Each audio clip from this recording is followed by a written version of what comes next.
Les mots de passe 1, 2, 3, 4, 1, 2, 3, 4, 5, 6, Toto, Superman, tout ça, faut oublier.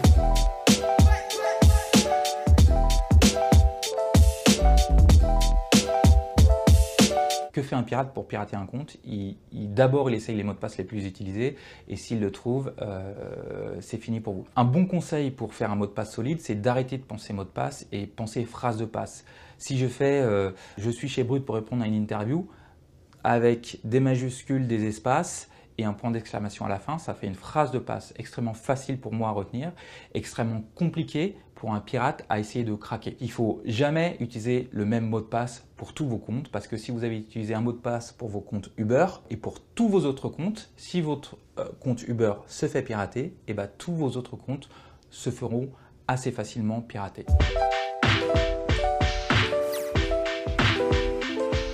Le moyen le plus utilisé pour infecter un téléphone ou un ordinateur, c'est ce qu'on appelle le phishing.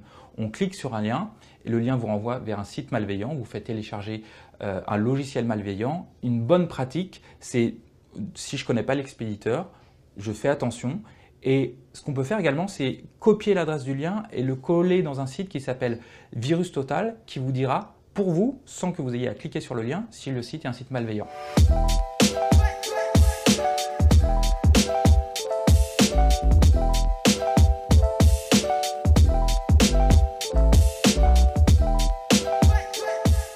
Une bonne chose à faire quand on se connecte sur un Wi-Fi public, c'est d'utiliser un moyen qui va chiffrer votre connexion. C'est ultra simple à installer. Ça s'appelle un VPN. C'est un logiciel qu'on installe sur son ordinateur qui chiffre le contenu de votre trafic et qui l'envoie sur Internet chiffré. Il est déchiffré par un serveur et au moins vous êtes protégé chez n'importe quelle enseigne qui vous proposerait un Wi-Fi gratuit.